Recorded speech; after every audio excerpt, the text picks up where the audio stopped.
ഇന്ന് ഏത്തവാഴക്കൂമ്പും ചെറുപയറും ഒക്കെ ഇട്ട് ഒരു തോരൻ ഉണ്ടാക്കുന്നത് എങ്ങനെയെന്ന് നോക്കാം. കൂമ്പ് കുഞ്ഞായിട്ട് അരിഞ്ഞ് വെച്ചു. ഇനി അത് അല്പം എണ്ണ ഒഴിച്ച് ഒന്ന് തിരുമ്മി അതിൻ്റെ കറ കളഞ്ഞെടുക്കണം. കൂമ്പരിഞ്ഞ് എണ്ണ പുരട്ടി അതിൻ്റെ കറയൊക്കെ കളഞ്ഞ് വൃത്തിയായിട്ട് എടുത്ത് വെച്ചിരിക്കുകയാണ്. അതിലേക്ക് ആവശ്യമായിട്ടുള്ള തേങ്ങ ചതച്ചെടുക്കണം. അതിലേക്ക് ജീരകം, വെളുത്തുള്ളി, ചുവന്നുള്ളി, പച്ചമുളക് ഇതൊക്കെ ചേർത്ത് ചതച്ചെടുക്കുക.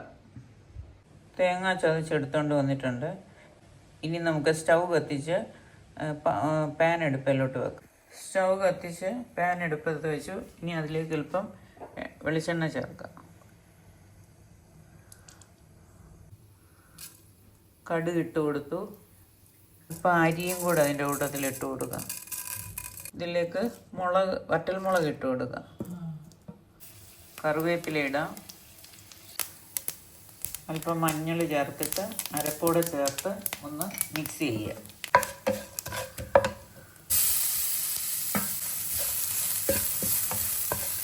ഇനി നമുക്ക് ഈ കൂമ്പും കൂടെ അങ്ങോട്ട് മിക്സ് ചെയ്ത് കൊടുക്കാം.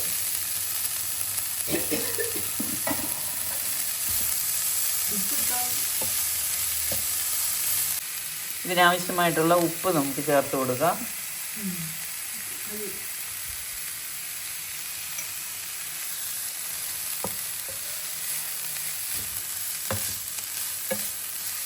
ഇതെല്ലാം കൂടെ ഒന്ന് മിക്സ് ചെയ്ത് ഒന്ന് ആവി കയറി വരട്ടെ. ഒന്ന് അടച്ചു വെക്കാം. അതിന് ശേഷം നമുക്ക് പയർ ചേർത്ത് കൊടുക്കാം. പയർ ഇവിടെ വേവിച്ച് വെച്ചിട്ടുണ്ട്. പ്രഷർ കുക്കറിനകത്തിൽ പയർ വേവിച്ച് വെച്ചിട്ടുണ്ട്. ഇതൊന്ന് ആവി കയറി വെന്തതിന് ശേഷം നമുക്ക് പയറൂടെ ചേർത്ത് മിക്സ് ചെയ്തെടുക്കാം. ഇതൊന്ന് ആവി കയറി വേവട്ടെ. അതൊന്ന് അല്പസമയം അടച്ചു വെക്കാം. ഇത് പാകമായെന്ന് നമുക്കൊന്ന് തുറന്ന് നോക്കാം. നല്ലതായിട്ട് ആവി കയറിയിട്ടുണ്ട്.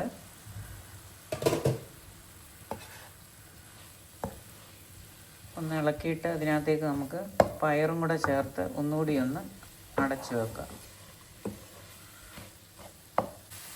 പ്രഷർ കുക്കറിൽ നമ്മൾ പയർ വേവിച്ച് വെച്ചിട്ടുണ്ടായിരുന്നു. അതിലൊരു കപ്പ് പയർ നമ്മളിതിലേക്ക് മിക്സ് ചെയ്യുവാണ്.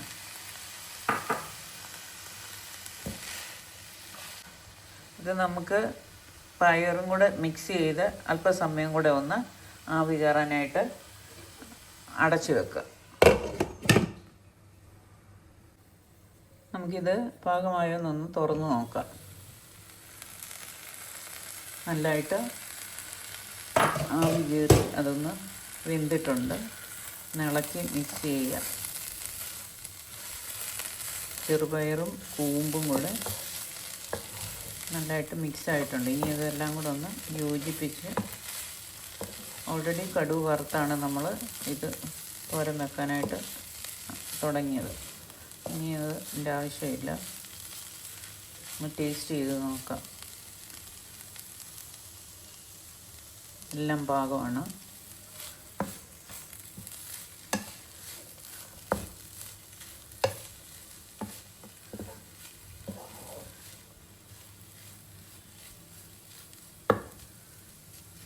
അങ്ങനെ ഏത്തവാഴക്കൂമ്പ് തോരൻ റെഡി ആയിട്ടുണ്ട്. വളരെ ഔഷധ ഗുണമുള്ളതും വൈറ്റമിൻസ് അടങ്ങിയതുമായ ഈ വിഭവം എല്ലാവരും അവരവരുടെ ഭക്ഷണക്രമത്തിൽ ഉൾപ്പെടുത്തുന്നത് നന്നായിരിക്കും.